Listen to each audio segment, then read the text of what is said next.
if you're not protecting your name and you've put in all of this money into that company, you built it up, you've gone out, you're getting a lot of clients, you're getting money, you built up reputation into that company. Yeah. And somebody else then looks at your company and says, they don't have any IP. All right, guys, we're back again. Bring Others Along podcast. And as usual, we are joined today by a very, very special guest and someone who we've been waiting for a long time. This is going to be a good one, guys. This is one of those conversations that ties in nicely with a lot of the stuff we're doing behind the scenes. So I'm excited to, get Stephanie on the show today. Thank you, first of all, for being here. And I just need to reel off a few of the accolades. So she's co-founder of Neo Percept IP, a lawyer as well, and specializing in trademarks, specializing in patents, and a lot of dope stuff she's doing. Obviously, business owner, entrepreneur as well. And today's conversation is going to be, like I said, educational for all of the people out there who are thinking about starting businesses, who are thinking about branching off and building brands, etc. This is definitely a must listen. So, Stephanie, thank you and welcome to the show. Well, thank you for having me. Yeah, no problem. So let's get into it, because I think this has been a conversation, like I said, that I've been wanting to have for a pretty long time, only because it ties in nicely with a lot of the stuff we're doing. Funny enough, and I want to get your take on this, we had a conversation with an ER doctor who's actually on the show. Shouts out to Dr. Alex McCurdy, really, really good guy, an incredible story. So when that episode drops, definitely tap into that one. But he mentioned something that I was quite taken back by, which is at 5 years old, he basically saw a doctor who had saved his mum's life actually at the time. And in that moment, he basically said, that's what I want to do. He saw the white coat. He saw this doctor performing whatever, they had to do to save his mum's life. And he kind of had that as his North Star to, this is what I want to do. So my question is, for you, did you look at, I don't know, LA Law or, Suits or something back in the day to go, oh, that lawyering stuff looks quite, exciting. I want to do that. Where did it start for you in terms of, this is the path you wanted to go down? Do you know what? I love Suits. Speak on it. I love Suits. I wish it was like that in real life, but no, actually. So law was never that star that I was following, actually. So to start off with, I wanted to become a doctor. Okay. So I guess there's a lot of children's ambitions and dreams to do medicine. Yeah, absolutely. I thought I was really caring, and I thought, I can study well. Let me go into medicine. Yeah. So going through when I was at school all the way to secondary school, I would try and do work experience in a hospital, care work, anything to get me into medicine. So yeah, do you know what? I don't even know really what happened, but I didn't get in. I was so disappointed. Something to do with predicted grades. But I got good grades and everything there. Didn't get into medicine. So I did the second best, which was biomedical science. Okay. And I'm sure you have a lot of listeners out there, if you don't get into medicine, you try to go through the back door, which is biomedical science. Gotcha. And no shade to anyone who who's a biomedical scientist. A lot of biomedical science people listening. Back door? What are you talking about? Yeah, so it was a back door in. And so I did that for 3 years. So I've got a biomedical science degree. And then afterwards, I was trying to get into medicine. It still wasn't happening. But I didn't want to do biomedical science because I didn't want to be in the lab on my own, just working by myself. I just didn't like it. So I took some time out, and it's actually my mum. My mum said to me, do a careers test, right? And I don't believe these things work. Do a careers test. So I was like, okay. So I did the test, and medicine never came up. I did it multiple times, multiple different websites, multiple things. Medicine never came up. The first thing was always law or judge, or it was always law. Yeah. So I was thinking all right, okay. So I just decided to do the graduate diploma in law, which is like a conversion course. Yeah. So if you haven't done law before, you do that to then get the equivalent of your law degree. So yeah, I applied literally like the next day. I got in straight away. Like the path was smooth. So I did that. And then afterwards, I started looking at what can I do with science and law and putting them together, because I wanted to utilize my science degree. And that's when I found out about trademarks, patents, copyright. So it's a really niche area of law. Yeah. I happened to stumble across it just doing a Google search. And yeah, I applied, I got in. And yeah, the rest is history. I'm here now. Yeah. Well, before we end the podcast and talk about the rest is history, we're gonna rewind it. No, it's a dope journey because, you know, so often, like you said, you know, medicine was kind of this is what I want to do. This is actually where I'm kind of guiding my career. But clearly the universe had a different calling, different signs. And, you know, your mum probably, she probably knew best. She was probably, maybe you should try this. But it's interesting because, like you said, it wasn't something that was kind of, you know, front and center for you. And in terms of the medical field and wanting to pursue that, was there, I guess, examples in your family? Were there people around you that were in the medical field, or was it just, you know, I just felt like I wanted to be a doctor? Yeah, no, I don't have any doctors in my family. Oh, wow. I just like to care for people. So my mum was a dental hygienist, so she's worked in the health profession. But no medical personnel in the family. I don't remember deciding I want to become a doctor. I just remember from the earliest point, I want to become a doctor. And yeah, so I was really gung-ho about it. I was so determined. Like, if anyone knew me back then, right, like nothing was going to stop me. And I would ask my parents to spend money on like these conferences for like people wanting to do medicine, a lot of money, you know. And you know what? I feel bad for everything that I would put them through, because everything was medicine. I didn't want to hear nothing else. Oh, that's brilliant. That's brilliant. And do you know what? I suppose this, a lot of times in life, we do kind of come across these moments where we're very, you know, headstrong about what we want, you know. This is where I'm going, blah, blah, blah. But like I said, the universe does have a way of showing us, or at least telling us, like, this is probably the path you need to be taking, or you should be taking. And, you know, in all fairness, it's absolutely worked out. And that's why you're here to, you know, bestow a lot of gems, a lot of advice, you know, for the listeners and the people who are tapping in with us today. So I do want to get into, you know, kind of those early stages in terms of now, I guess you're in a practice or actually before that. What was the journey like? Because I had this conversation again with Dr. Alex. I need to stop calling it Alex. With Dr. Alex. And he was actually saying, you know, just the graft and the work and just kind of like insane amount of studying and time that he had to, you know, kind of devote and really invest in it. Did you have that journey transitioning or kind of leaving the medicine side of things and then, you know, going into law? Was it more of a complete different mentality mindset to get into that, you know, mindset, that frame of mind, or was it like quite easy for you to transition? Not really. I think the transition wasn't as hard as I thought it would be. So with any science, it's quite logical.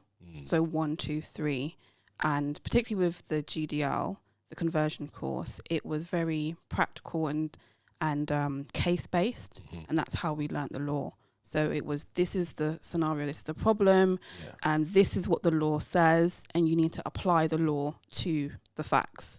So it's still very logical, and so the difference between the two was very minimal. In terms of the actual work, I was used to working long hours, a lot of studying, head down in my books. Sheesh. So that was fine. So when I was doing the GDL, I was doing it part-time. So I was working as a court usher in a family and county court. And in the evenings, 2 evenings a week, from 6 p.m. to 9 p.m., I would then go to university and do the conversion. So full-time working, part-time studying. It was a lot of work, but the science degree prepared me for all of that. So yeah, I was used to it. Yeah. Okay. It's interesting because I'm always curious about, you know, like I said, a lot of people will see you now and like, oh, you're successful, you know, CEO and, you know, you're a lawyer, all that good stuff. but the journey to get there and what you had to do, what you had to sacrifice, and what you had to put in, often, especially now in this day and age, is almost forgotten. It's like you just woke up and, hey, I'm a lawyer. Hey, there you go. I think that's people's, do you know what I mean? The mindset anyways. I'm sure no one is, under any illusion of the work it should take to get to the level that you're at now. But yeah, I guess sometimes it's almost like, oh, I just want to do law and figure it out. Do you know what? I'm really glad that, and I'm a Christian and I believe that God had a plan in my life, but I believe that I'm really glad that my life pivoted and my career pivoted. So I don't know what I would have been like as a doctor, but as a lawyer and in the trademark profession, like I'm doing something that I'm trying to leave a legacy. And I'm not here to be, I guess, like everybody else. Yeah. That has that spirit of stepping out on my own or stepping out and doing something different. That came through struggle. That didn't come natural to me. But yeah, we all have a purpose in our life, and I'm glad that I ended up in law where I'm supposed to be, and I love it. Come on. And yeah, I'm here to help those that have been neglected in essence. Yeah. So yeah, I wouldn't have, if I could go back, I think I would have still chosen this pathway in exactly the way that it happened with all my struggles. Wow. I wouldn't change anything. Wow.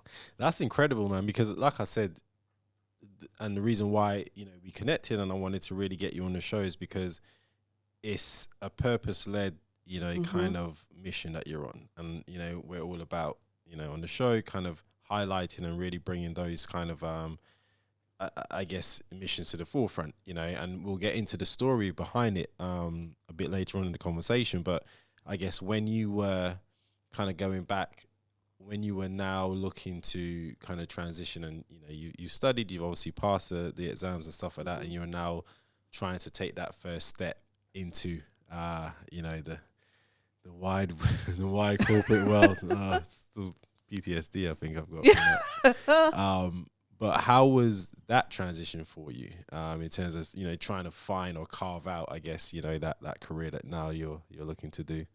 So I didn't have anybody that I knew in my family that worked in corporate. Really? So yeah. So as I said, like my mum's dental hygienist, my dad's a minister, and he's now also a clinical chaplain. And my sister was in psychology, so there wasn't anybody that worked in an office, right? So all of that was new to me. So I had no idea about how to behave in a office environment. Yeah. I didn't really know the unspoken rules when you go, into a corporate environment. There's a few. Yeah, there's quite a lot. Yeah. So yeah, the transition was interesting. I had to learn very, very quickly how to behave, how to talk, and then going into a legal profession, so becoming a trainee, not having, experienced anything like that before was also very new, very scary.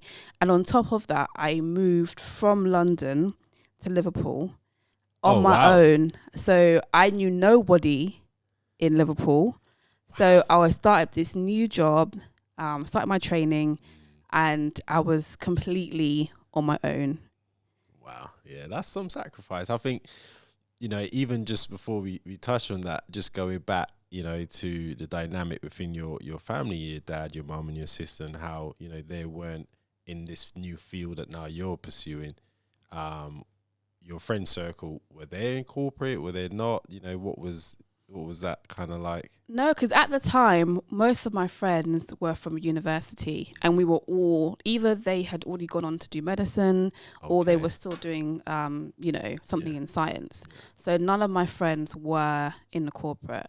I did have a friend on the GDL course who had worked in like a law firm before, but it never occurred to me to have those kind of conversations because And it may sound really stupid, but it never occurred to me to sit down and ask, what is it going to be like transitioning from this to that, and working in not only a corporate environment, but working in a law firm.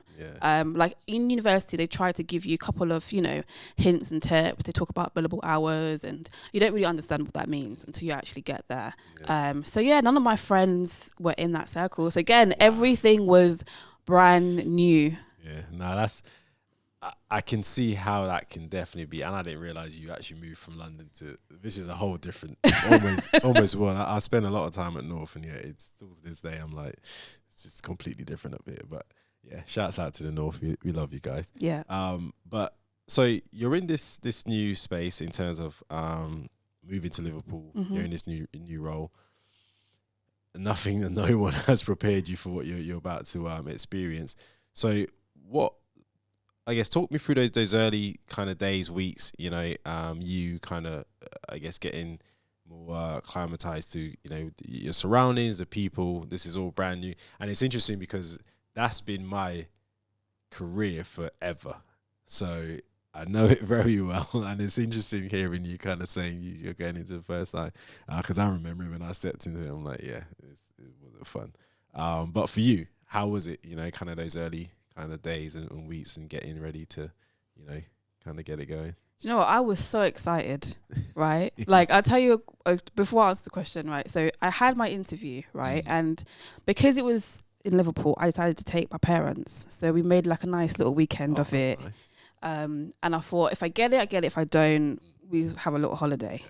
So I actually got the job offer straight, like within 2 hours of the interview. Wow. And I remember telling my dad, like, I've got the job, and he was in shock. And he said the funniest thing to me. He said, "Are you going to travel up every day?" And me and my mum looked at him, and we were like, "You can't be serious, right? You cannot be serious." Make sure you're home for dinner. So I was just, and then I said to him, "Of course not, I'm going to move." I was super excited. So the first couple of days, weeks, I had this bachelorette, it was on the waterfront. Liverpool was a lot cheaper. So I had a nice flat on the waterfront. I was excited to be there. And the first few weeks, in terms of work, it was just like getting adjusted to, the process. They were just talking me through what happened and slowly introducing me to cases. But there was a whole, I wouldn't say a culture shock, because I'm quite cultured, I travel a lot. But trying to understand the accent was a massive thing for me. And like, I had to pretend, when they were speaking to me, like I understood what they were saying. Because I didn't have a clue about what they were saying. I had to learn quick, because I couldn't let that show that I didn't understand. But the first few weeks, it was, I would say part of it was quite daunting, because I got my own office. So I never had that before. I was introduced to the idea that there were support staff to support me, as well as support the other fee earners. So the whole concept of me being a fee earner, I had to understand what that meant. So I am there to bring in money. I can generate money from the work that I do. It was an open plan office, but had my own office, and it had glass doors. So the whole, you're in your own room, but you're really not. And just the whole dynamics. I was really, really polite, smiley with everybody, but also I was the only black. So, which I'm used to, because the secondary school I went to, there were very few black people. Wow. So, that wasn't a major thing for me, but I did notice it. So there was also navigating that. And I could tell that I was the first black person that maybe they had worked with. Wow. Yeah. Really? You know what's crazy about that? Because I've had similar experiences, and it's one of those, just thinking back and hearing your story, I'm thinking about when I first encountered, where I was like the only black person in the space, or like one of very few, and the interaction and how you then kind of take on almost a different personality yourself. You know, it's a weird kind of, you know, I guess to explain it to someone who is not probably is not going to be articulated as clear as you probably could, but obviously you get it. So I want to kind of understand that, because like I said, I've got friends who work in law firms, and you know, they've mentioned this definitely before. Yeah. And I'm trying to wrap my head around, you know, why I guess it's like that a lot of the time. So maybe you can speak on just, you know, how you found the dynamic of being, you know, pretty much the only black person in the office, and how was that experience, you know, kind of working and navigating in that field. Let me say this. I'm going to be quite careful how I word this, but speak your truth. Speak your truth. Oh no, yeah, I'm going to speak the truth.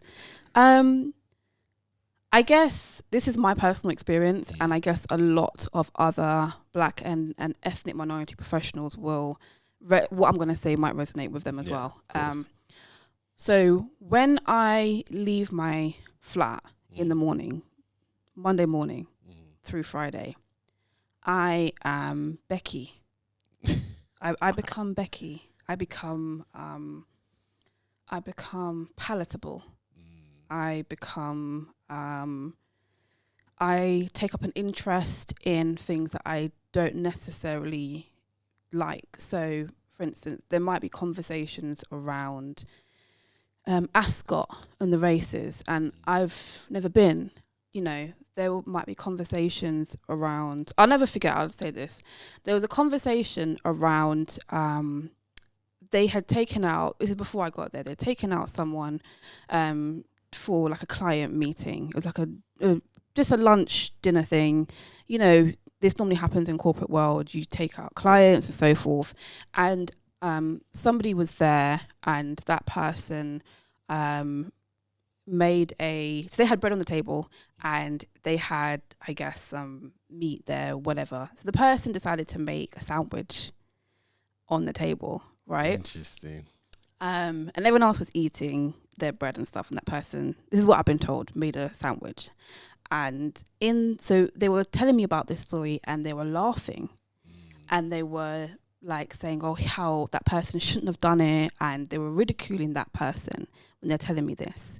And they're talking about, oh, like, you know, the fork goes on this side, and the butter knife goes on this side, or the fish knife, or whatever it is. And I don't know anything about that, because it's not to say that I've never been to like really good restaurants and things like that. I haven't been brought up to where we're having a full laid table and we know what all the different knives and forks are, where they go.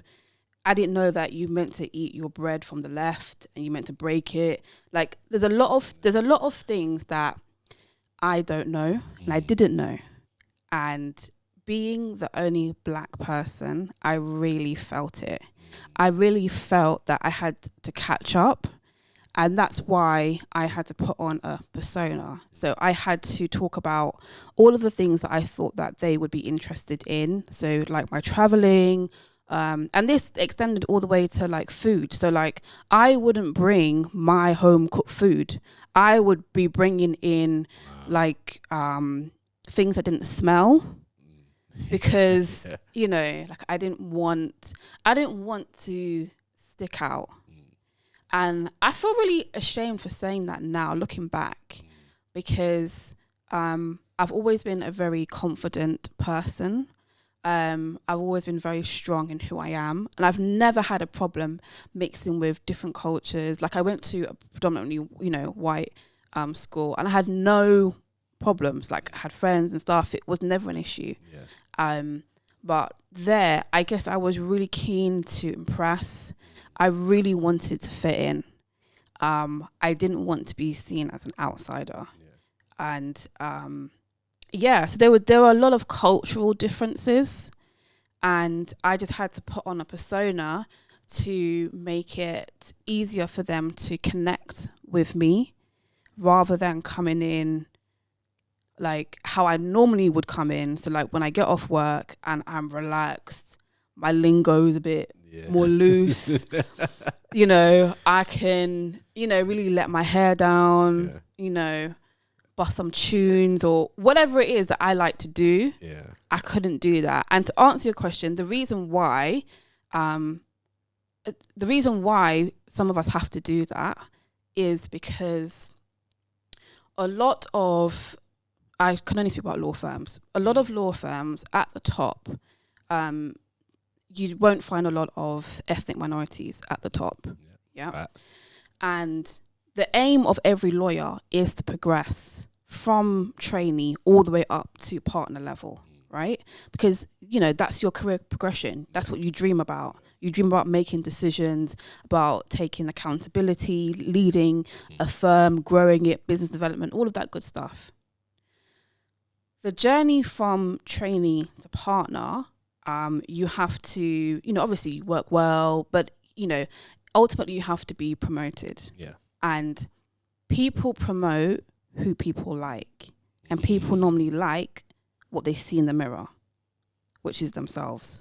So if you have a predominantly non-ethnic minority leadership, it can be quite difficult to navigate as a black individual because you want to fit in. And that's the main thing. We want to fit in.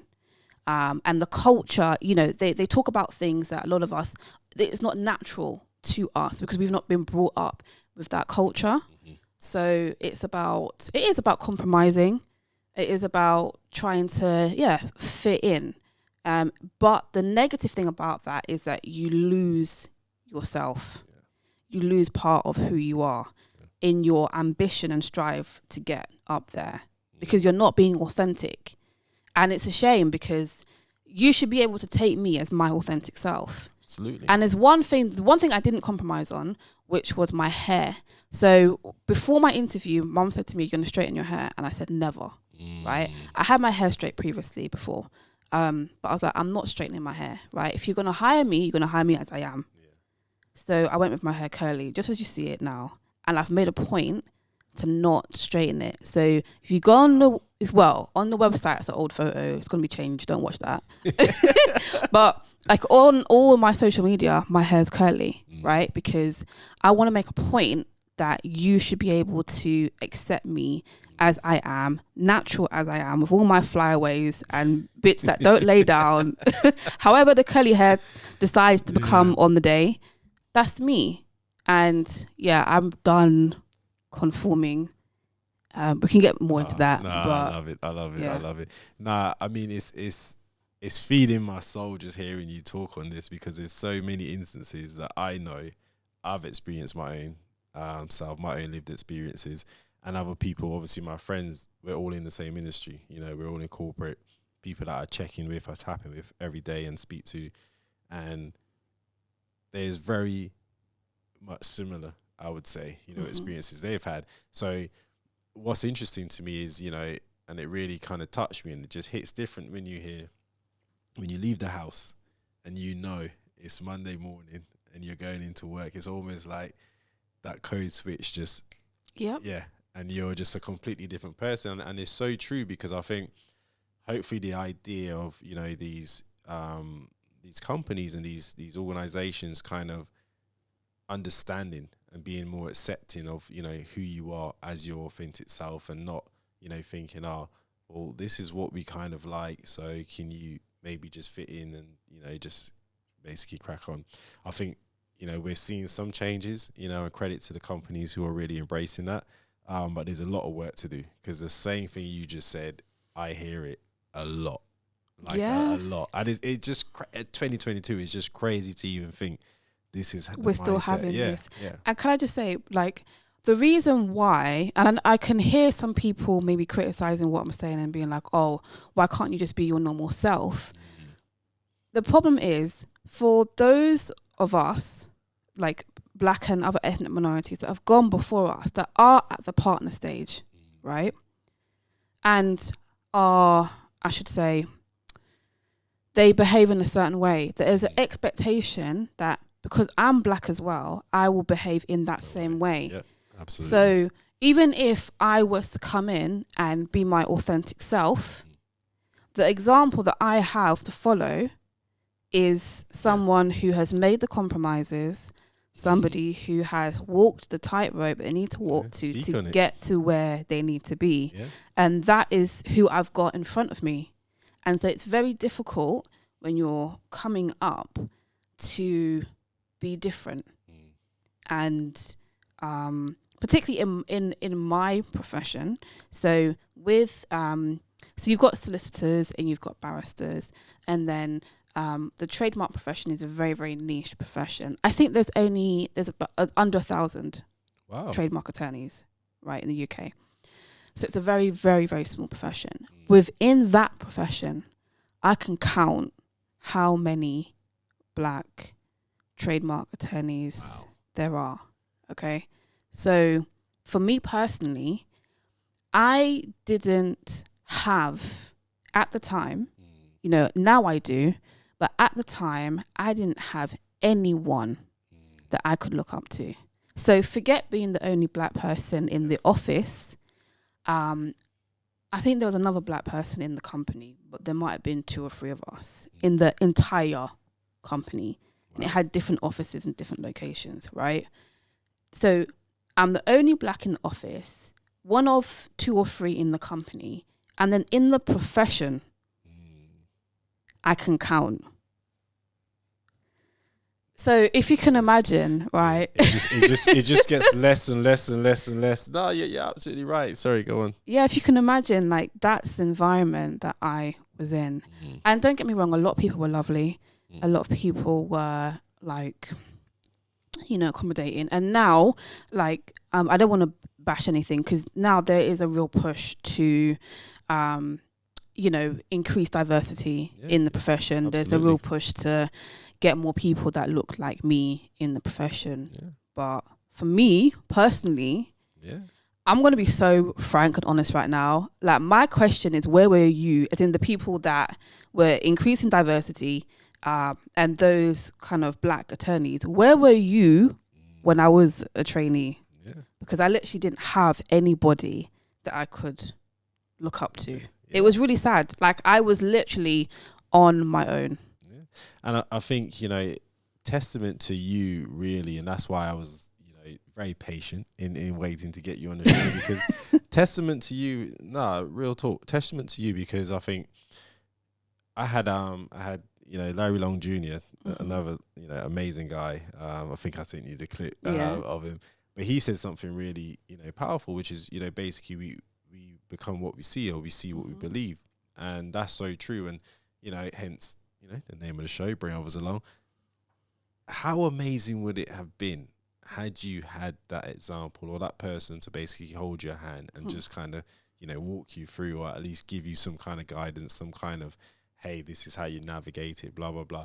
Like, I think it's a real disservice that, some people, not everyone, but some people do to the community when, we kind of become a bit detached, or we're not seen as being reachable, from those who want to be, we're looking up, we're in awe, we're like, wow, this person has reached a certain level of status, success, whatever it may be.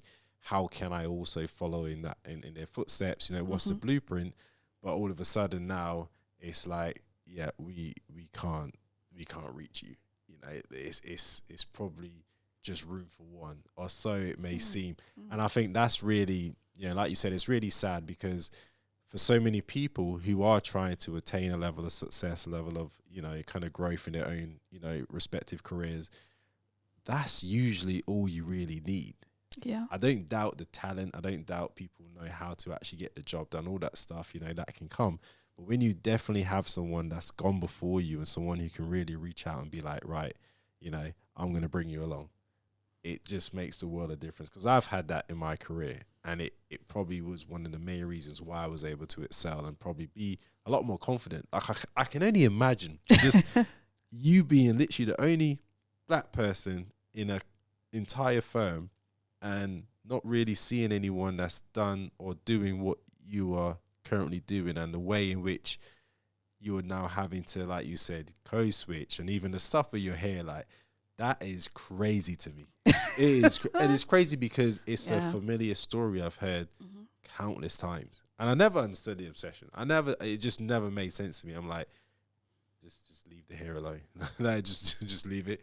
But it's one of those things where we get into these positions, and like you said, people hearing this, people listening are probably thinking, if that were me, I would just be myself, authentic, blah blah. That's all well and good saying that, but when you're in a position where you are obviously looking to excel and grow your career and all that stuff, and you're surrounded by no one that looks like you, there's very much a lot of pressure that comes with being in that position, because you are going to watch how you move, you are going to watch how you talk, and like it or not, you're just going to conform to what's around you. It is just what it is. Unfortunately, like you said, it's pretty sad, but hopefully we're changing that, one episode at a time. Yeah. But yeah, I can completely relate, because I've definitely experienced that, and I've got friends who experience it now. Which is, again, crazy to even think of, but we are where we are, and we'll definitely do our bit to kind of shift and balance the scales a bit more. But I do want to touch on the fact that I guess knowing or seeing now the environment you're in, and kind of how you're having to maneuver and kind of do what you need to do, basically, to start to see some progression in your career. Was there actually any kind of, because I think this is a common theme that I've noticed in the show when other people are kind of, elevating and they're going through their own respective careers. Was there anyone that kind of was a mentor to you? Anyone that you could actually lean on, you can talk to, etc.? Was there anyone that reached out in that respect? In terms of back then or now? Back then. Because it seemed very isolating. It just seemed you were literally just on your own, just figuring it out. Back then, listen, I'm sure that there were people there, but I was not aware of anybody at that point in time. When I was training, I was very much on my own. Wow. I was very much on my own. And now the push for diversity, and they have a body called IP Inclusive now. I can't remember when that started, but I certainly didn't know about it when I was training, and I didn't have anybody that I could reach out to in my profession that could give me guidance and help. And this is how bad it got, right? I'll tell you this. My sister, I don't know how she found this, but she found a course on, what is it called? When you're proper, I can't remember what the word is. It's left my head now. But it's a course. Etiquette, right. Okay. Yes. So she found a course on that, right? And so she said, let's do it. So my mum, my sister and me, we went on the course. I was very reluctant, but I went on it. Had I not gone on that course, right? And on that course, they teach you how to, they teach you about the knives and the forks, where they go. They teach you how to eat when you're in public. Yeah. How to drink soup, how to eat soup, which way the spoon is meant to go, how to stand up, how to introduce yourself and shake someone's hand, how to do an elevator pitch. All of these things that are easy or natural to a lot of people in the corporate world, not natural to me. So yeah, we did that, and that was my only help. Wow. That was my only help, because an etiquette course. And because when I was out with the firm and we went to functions, I at least felt that I knew how to eat.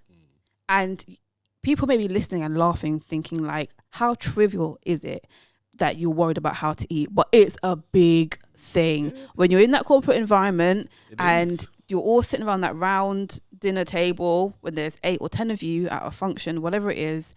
And, you're seeing everybody else eat and whatever. And, if you don't understand the unspoken rules, it can really throw you. And it's not just ethnic and unwanted black people. There are a lot of people Even white people as well that don't understand that. But Definitely. yeah, that was my mentoring back then. I didn't have anybody to show me and to kind of say, tap on the shoulder, Steph, this is what you do, this is what you don't do, this is how you navigate. I had nada.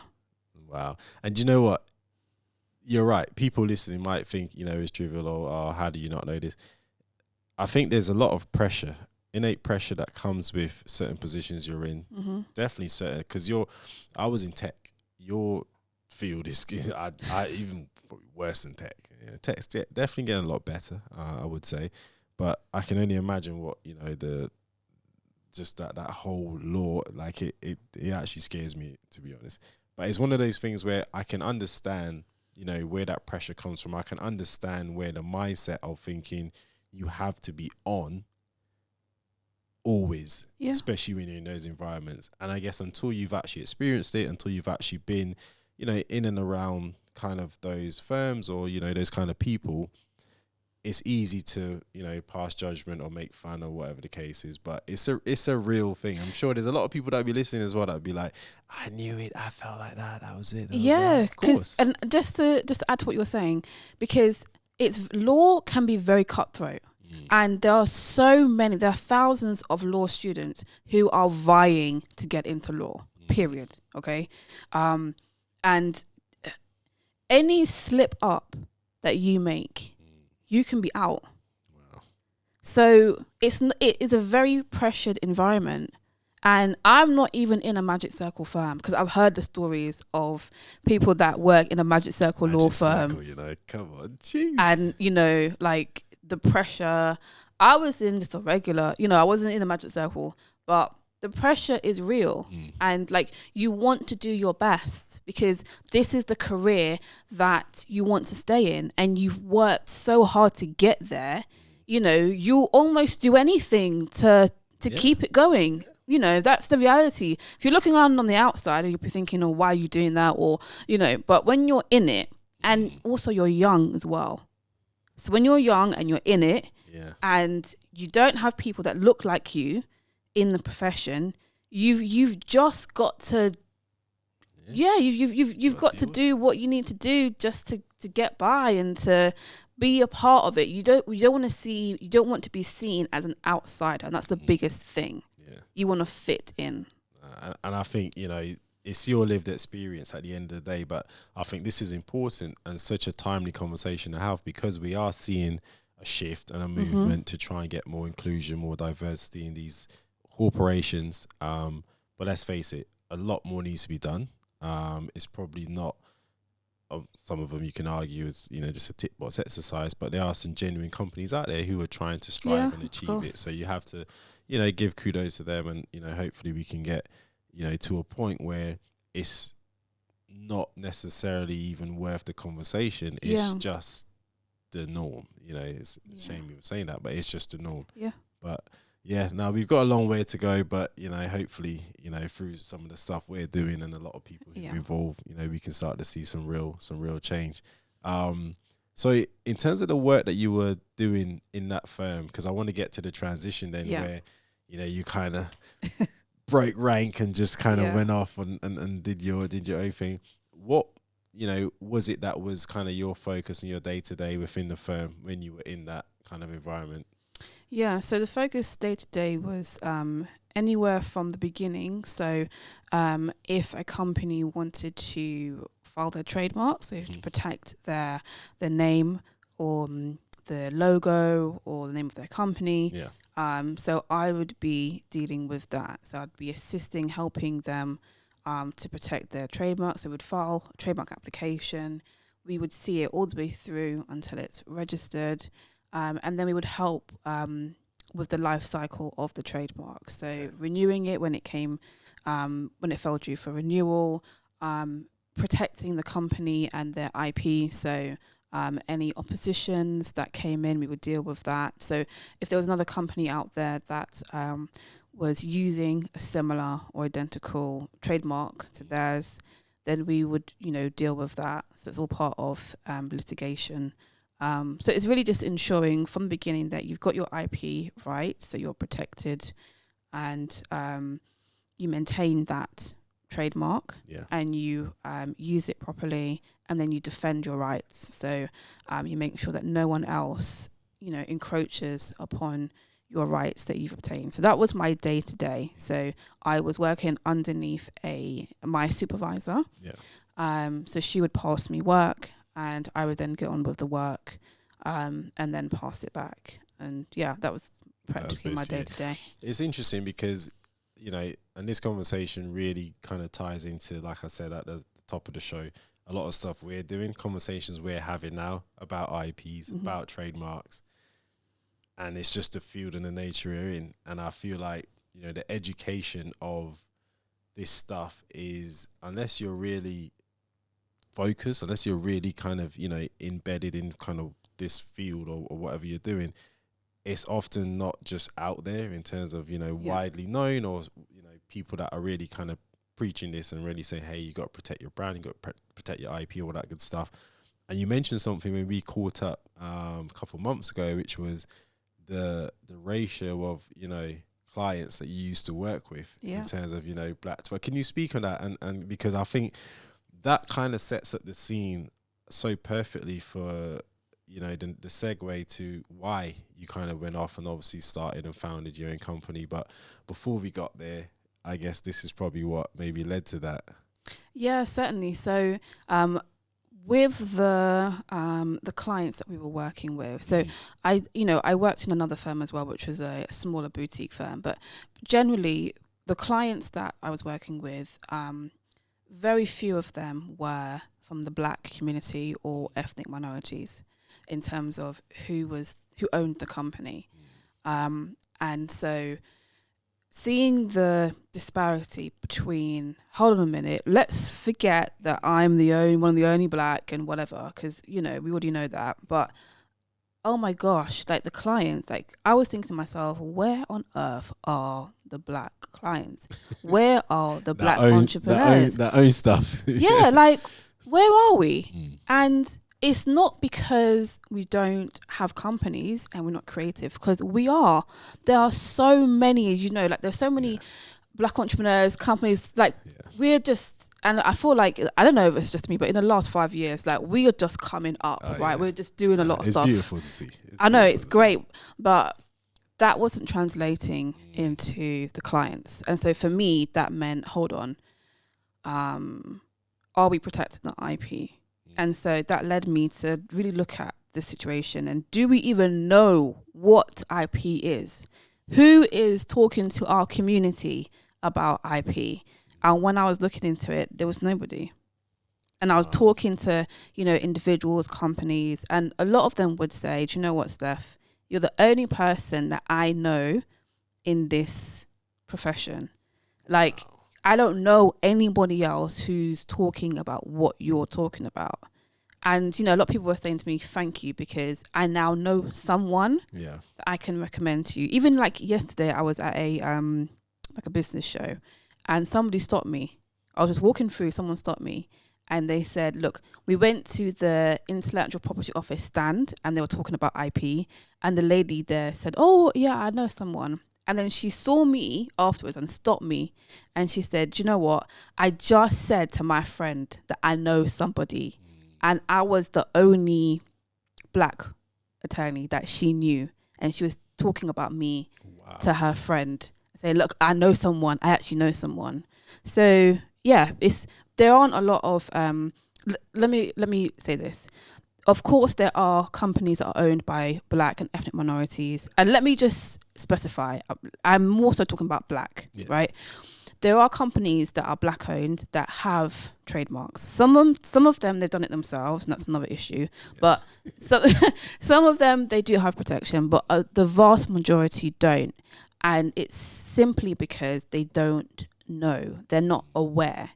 And if they are aware, they don't really understand why they actually need to have it.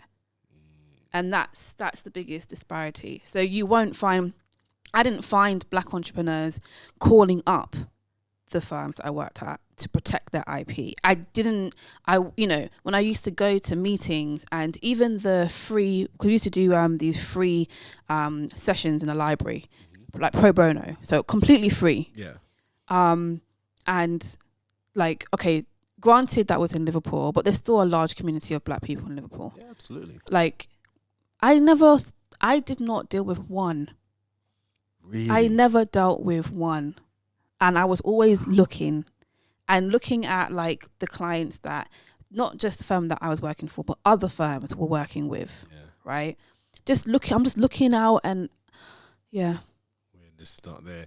And tumbleweed. Yeah, it's that's why I can't express how grateful I am to have you on the show, because we were talking about it offline, the importance of ownership, the importance of protecting what you've built, what you're building.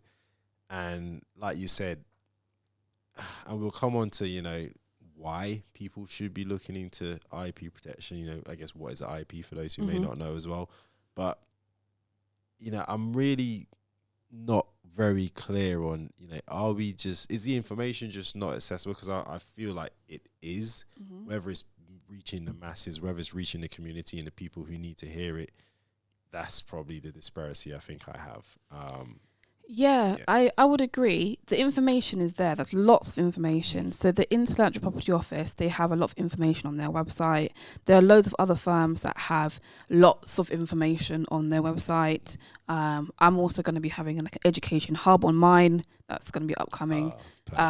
So that will be there. The information is there, and I think a lot of us, we've heard of IP. I think where the difference is between us not going for it is because we don't understand the value, and we don't understand what on earth it does for the business. And for us, like in our community, if we don't see the value in something, it's a wrap. It's a wrap. We're never going to do it. And I think it's not having that understanding of why it's important. Because if we really understood why it is important, we would be running so fast, so quick to get it, right? Oh, well, let's speak on it then. I guess for those, obviously listening and thinking, all right, Steph, go on then. Tell us why. Why should businesses, especially, black-owned businesses, be out here protecting their IP? So I will use a scenario to explain my point, and you'll get it. So imagine you're in a house, right? You live in this house, and the house is, a bit worn down, dilapidated. So you decide to do it up. So you spend £30,000 doing up the house, right? It looks fresh. Sounds like my life right now. A mill of a refurb, but yeah, go on. And then you decide, you know what, I want to increase the value of the house. So I'm going to put an extension onto the property, right? So you do all of this, you add another 20K or however much. So you spent 50K now on the house. It's looking amazing. It's looking fresh. You're happy. You're showing it out to all your friends. Your family are coming over. And then you get a call from the landlord saying, I'm going to sell. Thank you so much for doing all of this to the property. Thanks. Your leaving date is next month. You've put in your money into the house, but you don't even own it. Somebody else is benefiting from the hard work, the creativity that you put into that house. Somebody is taking all of your hard work. They're sitting back. Sweat equity gone, boy. They're sitting back and they're laughing. Right? They've won. You've done all the hard work. They've won. Right. So the house is your business. Right? If you don't own your business, in terms of the most important part of your business is your name. Right? Who are you? Because if I don't know who you are, how can I buy from you? And how can I tell others to buy from you? How can I get repeat purchase, right? So your name, what you're called, okay? And I'll just make a quick distinction. So your trademark is a sign. So it's what you use to differentiate yourself from another company, okay? So for instance, you like Apple, Samsung, all these, right? Your brand encompasses a lot more than that. So it's about the company values and how you are, things like that, right? So if you're not protecting your name and you've put in all of this money into that company, you've built it up, you've gone out, you're getting a lot of clients, you're getting money, you built up reputation into that company. Yeah. And somebody else then looks at your company and says, they don't have any IP, right? And they set up a similar company or pretty much the same thing, and they call it pretty much the same name. And then they start taking away customers from you. So you've gone and done all the hard work. Wow. And they are now reaping the benefit because they've set up a similar company, and people are now becoming confused between the two. They think that the other company is your company and they will buy from that company. This is real stuff. It happens. And you can't do anything about it because you don't have any legal rights to your name. You don't own it. Wow.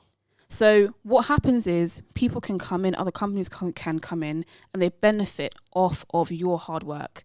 All your creativity that you've put in, they benefit from that. So firstly, the reason why you should protect your IP, your trademarks, your name, is so you can stop somebody else, another company, from setting up a conflicting, is what a legal term, conflictingly similar. So a company that's going to be confusing for your clients, for your customers, that they can start taking away custom from you to them, right? Yeah. So you don't want that.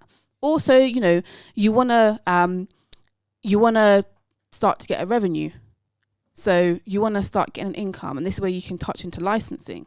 So if you have your trademark, if you've protected your trademark, it's registered as a trademark, that is a property right. So intellectual property, it's a property right of the mind. So it's protecting the creations of your mind. So if you have your trademark and it's registered, you can start making money off of that. So you can give someone a license, permission to use your trademark, right? Yeah. And then, you can then get royalty payments from that. So I'll give you an example, right? So let's say now you make glasses, right? Like that you drink from. And you're in the UK, right? And you want to expand to the US, you want to expand to different countries, yeah? You've got the name, you've got the reputation, people buy from you because it's good quality, they don't break, they're good in the dishwasher, whatever. And now you see the US market, it's very lucrative, let me go there, right?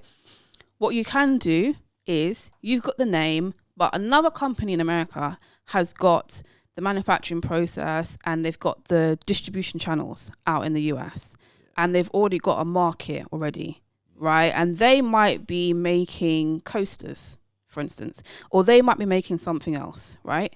And you team up and you say to them, all right, I will allow you to use my name, yeah? And in return, you'll pay me whatever, and you can manufacture the stuff, right? Right there, you've just expanded from the UK to the US, right? Gotcha. And you get money in the form of royalty payments for them using your name. And you stipulate conditions for how it should be manufactured, quality control, all of that good stuff. Yeah. But that is a way of how you can get money from your trademarks, and lots of other things. But that just gives you an example. So if you don't have your trademark protected, there's two sides. Another company can come along and set up something similar, and then you're fighting scraps basically because you don't have any rights, and they can take away your custom and all the hard work that you've put in. On the other side, you're losing money because there are other companies out here, Nike, all these big companies, they do so many licensing deals, so much licensing deals that they're doing to expand their brand, but you don't have that option because you've not protected your trademark. Your IP isn't protected. So like the realest example I can give, and like my husband, he hates when I use this example because he's like, oh, it's so cheesy. But like if you look at Michaela, I think her surname is Coel, or if you look at Tyler Perry, right? One of the reasons why he has an empire, the reason why he has his whole studios, the reason why he's so wealthy and he's just above, right, is because he owns the copyright. He owns his intellectual property in all of his works. Wow. He didn't give anyone, he didn't sell out. He didn't, he owns everything. There isn't another company that owns his stuff. He's able to make decisions. He's able to make boss moves. So if you don't own it, you can't utilize it. If you don't own something, how can you sell it?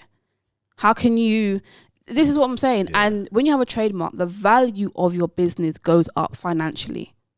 Really? Your business will be worth more if you have your IP protected. So you'll see on Dragon's Den and programs, they're always asking about IP. Have you got this protected? Have you not? Because they're not going to invest in you because it's a risk. They're not going to invest if you've got no protection. If you've exactly, it's a big risk. So the value of your business can go up when you have your trademarks, your IP, and when you do, if you think about like mergers and company taking over or another company buying another company, what they're really after is your IP. They're not after your physical office. That's, you know what, and I'm so glad you broke that down. Thank you for that, because hopefully, and I can see why, perhaps when you were saying where were the black people, why was there no black owned businesses in these arenas, in these conversations, I think that information and how you broke it down, was excellent, because you kind of get the scenario, especially with a house, like I said, that resonates very, very closely. But I can kind of understand now, or at least see an argument for why this isn't so widely utilized, or maybe why it's so, not as straightforward. Or like you said, some people might do it themselves, but are they doing it correct? Because it does seem like there's a lot involved, but it's so important, just based on that scenario, and just talking about Tyler Perry, like, it's Tyler Perry. Yeah. And then you kind of understand why he's Tyler Perry. Yeah. Do you know what I mean? Because of just what he's built. And like you said, we spoke about it offline, the importance of ownership, and just really having some kind of say. Like you said, if you really don't have any level of ownership, and some people, again, listening to this, they might be like, oh, partnering is great, and you don't need to have full ownership, and that's fine, that's true, but you need to have some kind of ownership in order to have some kind of say or be at the table to where decisions are being made. Yeah, so in terms of sorry, it's okay. That's why the water's here. Thank God I said yes to water. Yeah. What was I going to say now? Ownership. So there's a difference between being a partner and having shares in the company and having intellectual property rights. So regardless of whether you are you're on your own, so you own the company outright, regardless of whether you are in partnership with somebody else and there's 50-50 split, or there's several of you and you've got a share, so you don't own the company outright, the intellectual property stands on its own. So it's the identity of the company. So if you think about, the company and the partnership and the shares, that's all the legal person, right? The company is a separate legal entity, right? But its name, its identity. So if you think of a company as the physical body, right? That's the company, right? But your name, your identity, your persona, that's your brand.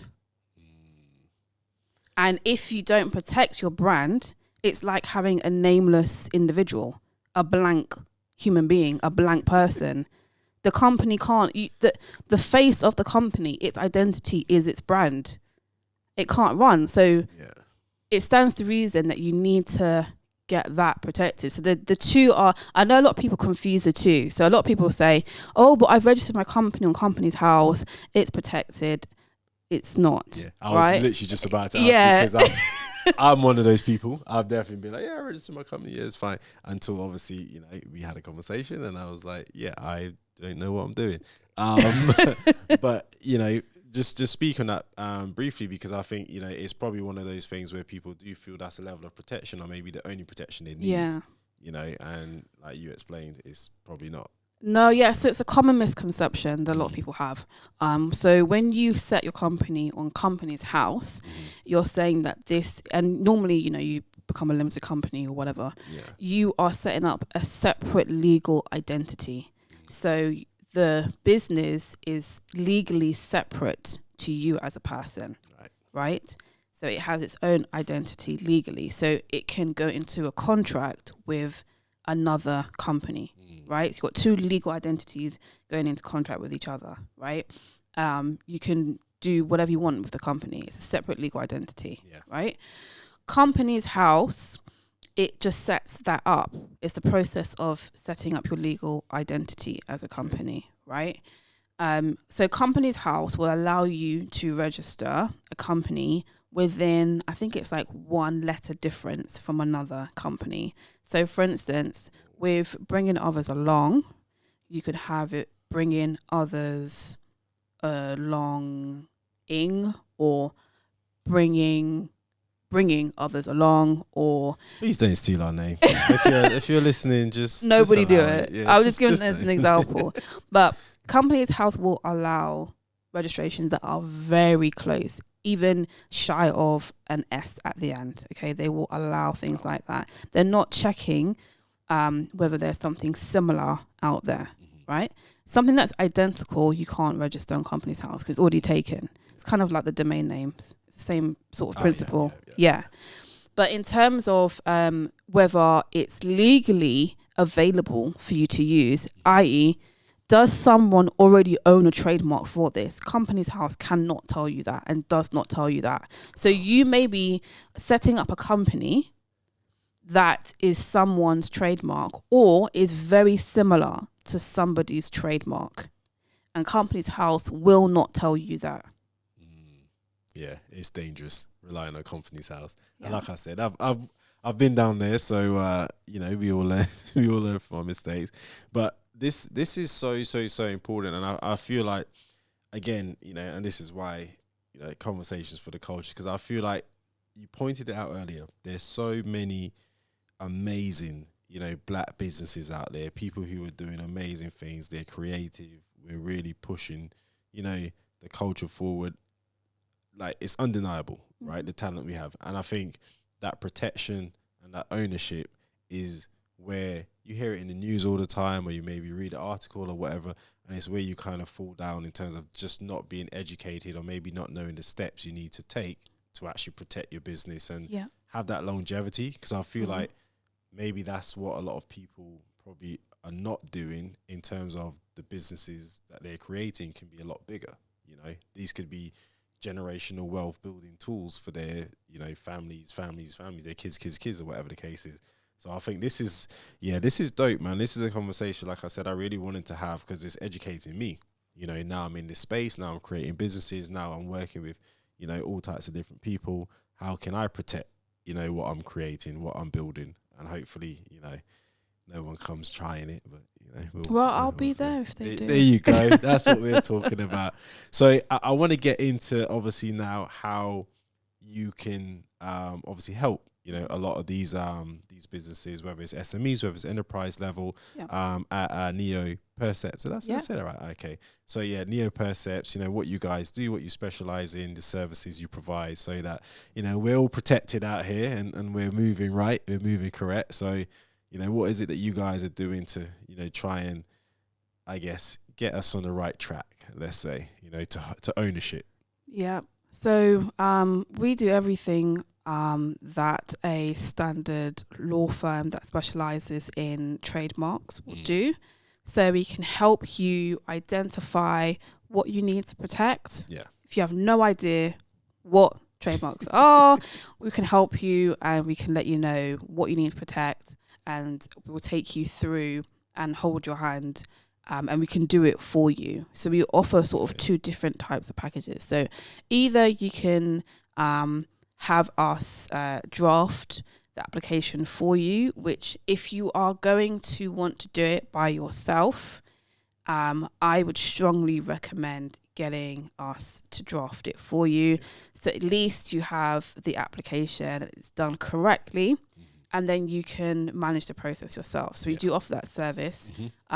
It caters to maybe individuals that are just starting up, or they can't afford. They can't, they don't have a lot of money to pay, so it's a lot cheaper. Or we can do everything for you from start to end. So we can advise you, we file your application for you, we monitor that till it's registered. So there's other things that we do after it's registered. So we can get involved where you might have fake social media accounts. People are using your trademark and your name. Yeah, so we can submit takedown requests, but you need to have a registered trademark to do that. So that's things that we can do afterwards. We do watching as well. So it's not just about getting your trademark. You need to make sure that no one else tries to steal it or register something that's very, very similar that might cause confusion amongst, your clients and so forth, members of the public. So we do watching. We can watch your mark. We can also do portfolio review. So we can come into your business, we can review your IP, and we can give you like a 10-year or 5-year plan as to, in terms of growing your business and your IP, this is where you need to go. Yeah. You need to protect this. In this territory, if you're expanding to this country, we can assist with that as well. Wow. Full plan. We also do like policies. So for your company, you should know how to use your trademark. So, for instance, your trademark should always be in capital letters, or your trademark should always be used in this color, or it should be used. Wow. Yeah. So we do policies as well, and we also do disputes. So I'm just going through everything, like disputes. So if there's a lot that Neo Percept offers. Yeah, if you've got a dispute, if you have filed a trademark application yourself, and you get a letter challenging that application, we'll help you there. If you find somebody, another company that's using a similar or set up an identical company to you, come to us and we will deal with that as well. Counterfeit goods, anything to do with trademark. I love it. Trademark queen, we'll deal with all of it. Trademark queen. We'll deal with all of it. You should trademark that. Nah, Steph, I think it's phenomenal just the work you're doing and how you pivoted to, being in that environment where, what you describe obviously sounded like it was very isolating. It wasn't, I don't think it allowed you to really kind of flourish the way you're doing. And I really want to, kind of take my hat off to you, because I think working in these spaces and earning money and stuff like that, like is fine and all of that. But having a purpose-led mission behind it, I think, because that's a lot about what we're doing and how we're trying to, from yourself to doctors, entrepreneurs, to athletes, to therapists, like everyone we've had on the show, we always get messages, and there's always people who, are reaching out and saying how amazing the conversation was. And obviously they've, kind of had a bit of a reckoning, or they have practical stuff that they can use to in their own walks of life, whatever it may be. And I don't think this is going to be any different. Excuse me, because for me, it was hugely beneficial and educational. And I think it's one of those conversations, or probably more of these conversations, we definitely need to be having. And, hopefully we're working on some stuff. We won't announce it. We won't release, anything just as yet until the ink dries and things are in place and they're patterned nicely. But we'll talk offline about some of the cool things that bring others along. We've got in the works, and I think people will definitely find these truly beneficial. Let's say that truly beneficial. Yeah. So I guess to try and tie into the services and all the stuff that you just mentioned, how can people get in touch? How can they obviously take advantage of this amazing service that you have and the company that you've built? And again, hats off to you, man. Like it's super impressive, and I'm just sat here in awe, because I'm like, the gems are just flowing. The gems are just flowing, and it's information that honestly we need to know as a community, as a people, whether you are experienced in business or you're just starting off.